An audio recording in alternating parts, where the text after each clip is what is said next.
Salut à toutes et à tous et bienvenue sur ma chaîne. À quand le retour du runner? C'est une question qu'on me pose souvent. Quand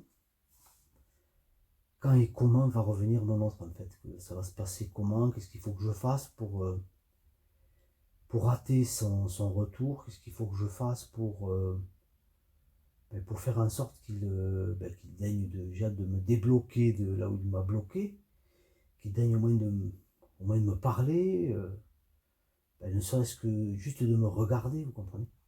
Ça, c'est ce genre de questions qu'on me pose et il ne peut pas avoir de retour de l'autre s'il n'y a pas de retour à soi, en fait.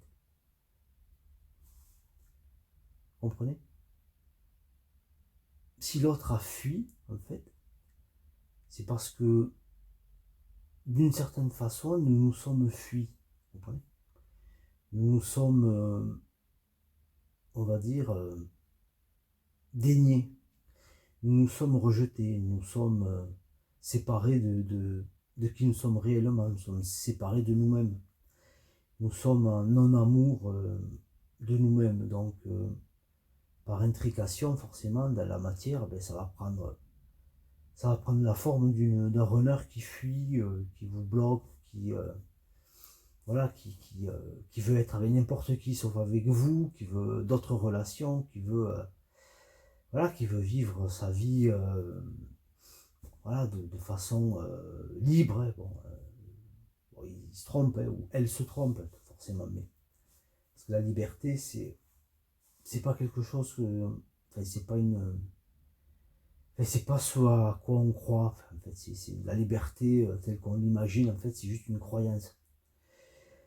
Donc, il va partir, il va se lancer à corps perdu, ou elle va se lancer à corps perdu dans des relations, dans tout ce qu'on peut imaginer, le travail, même des relations, je veux dire, amicales, etc. Dans sa sphère sociale, quoi, si vous voulez. Voilà, c'est à un moment donné pour nous montrer ce qu'il va falloir que tu travailles. Voilà les éléments dont il va falloir déjà que tu daignes les voir, les regarder, les voir, les voir et les regarder, c'est tout sur toutes ces coutures. Hein. D'ailleurs, je veux dire, en premier, il faut déjà les accueillir, les accepter. S'accepter, ce retour à soi passe par une acceptation de tous de tout ce qui compose en tout cas l'être qu'on a incarné, vous comprenez? Déjà dans un premier temps.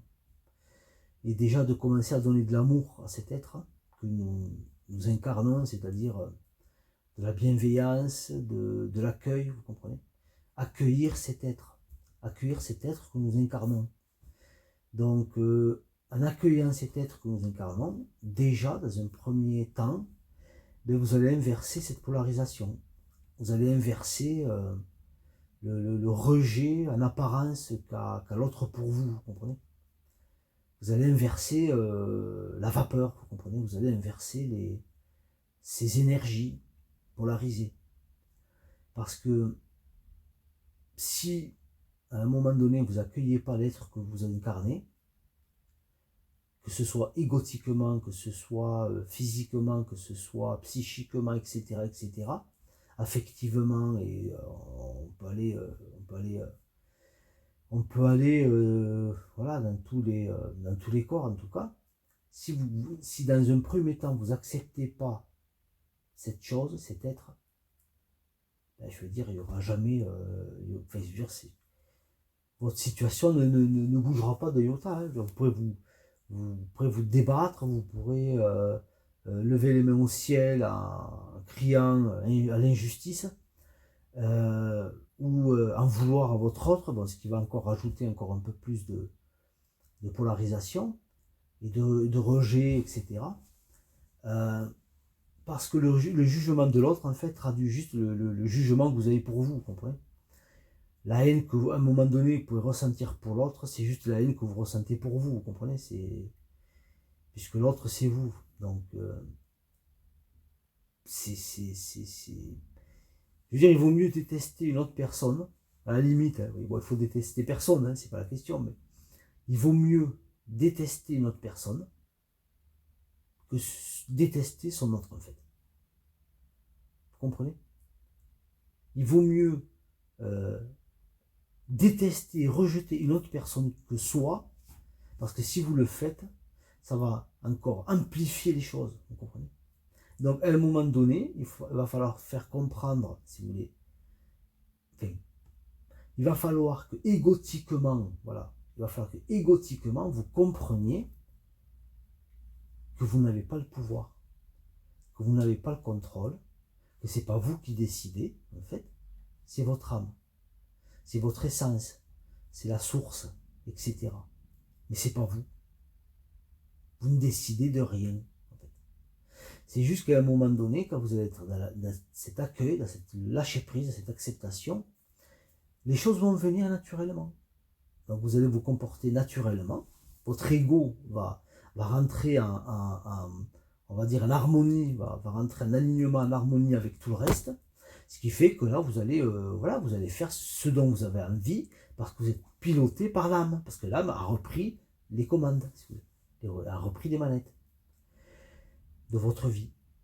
Donc à ce moment-là, je veux dire, vous allez, une fois cet alignement fait, je veux dire, vous allez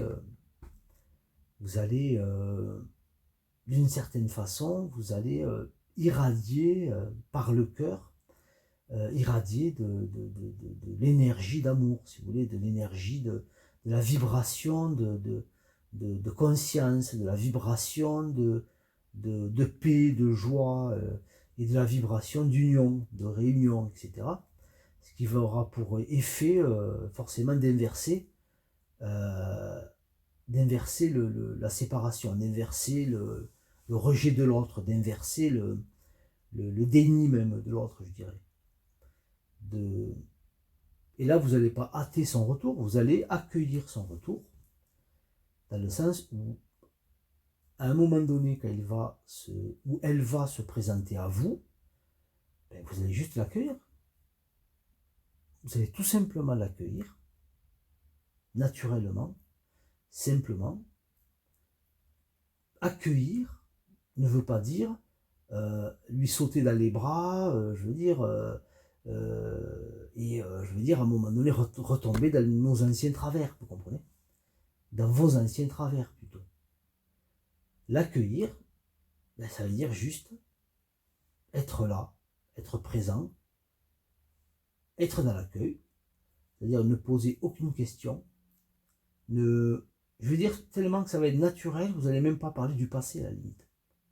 Il n'y aura pas de référence au passé, etc. Il y aura juste un accueil des deux côtés, il y aura juste une conversation qui va se mettre en route, des sourires, des vraies discussions, des vrais échanges, mais pas sur la relation, vous comprenez? Parce qu'un couple de flammes jumelles ne parle jamais relation. Un couple de flammes jumelles ne parle jamais de la relation que les deux vivent, si vous voulez. Les flammes jumelles ne parlent jamais de leur relation. Voilà. Parce que les choses sont tellement évidentes, sont tellement claires, sont tellement d'un côté sont conscientisées et de l'autre côté sont acceptées, accueillies, voilà, vécues, sans question, sans questionnement. Et de toute façon, même la polarité consciente que vous êtes ne peut pas avoir de questionnement. Si vous voulez, vous n'avez pas questionné votre runner, si vous voulez. Vous n'avez à poser aucune question à votre runner, qu'il soit un homme ou une femme. Vous n'avez absolument pas à lui poser de questions parce que vous savez tout en fait. Parce que tout le long de ce parcours, vous avez appris à le ou à la connaître. Vous avez appris à le ou à la connaître énergétiquement. Vous comprenez? Énergétiquement, vous savez énergétiquement comment l'autre fonctionne. Vous comprenez? Voilà. C'est aussi simple que ça. C'est-à-dire que, à un point de vue égotique, il est totalement à l'opposé de vous. Donc vous le connaissez ou vous la connaissez. Vous savez comment réagir avec elle ou lui. Mentalement, c'est la même chose. Physiquement, c'est la même chose. etc. Mais au niveau du cœur, au niveau de l'âme, ben, c'est vous, quoi. C'est tout. C'est vous. Vous êtes totalement identique, en fait. Donc, reconnectez-vous à cette énergie du cœur, reconnectez-vous à cet être que vous êtes, accueillez l'être que vous incarnez et retournez à votre cœur, au moteur de votre existence, au moteur de votre être, en fait. Et ce qui fait que vous êtes conscient, en fait, que vous êtes une, euh, un être conscient habitant une entité, comment je pourrais dire ça, pseudo-consciente quelque part, parce que bon, je veux dire, le corps a une conscience, mais c'est la conscience du corps, vous comprenez, c'est pas la conscience, la vraie. Donc, vraie conscience, fausse conscience, etc. J'en parle beaucoup dans les outils d'accompagnement. Donc, pour se faire ce retour à soi, forcément, il y a des choses à savoir, il y a un travail à faire, hein, forcément, il y a des choses à accepter, à accueillir. C'est un travail, voilà. Bon, voilà, j'aide des gens à cheminer sur leur parcours. Hein, je suis un accompagnant, donc voilà, je fais ce travail avec des gens qui, bien sûr, sont prêts à le faire. Donc, il faut accepter le fait voilà, d'abandonner certaines choses égotiques, d'abandonner certaines fausses croyances, certaines choses qui ne vous servent absolument à rien, quoi. Enlever énormément de choses de votre sac, quoi. Le sac ce sac qui vous pèse, vous comprenez, et qui vous empêche d'avancer et même de vous réunir avec votre autre. Voilà. Donc, écoutez, sur ce, je vous dis merci d'avoir écouté cet audio et je vous dis à bientôt. Allez, salut les amis.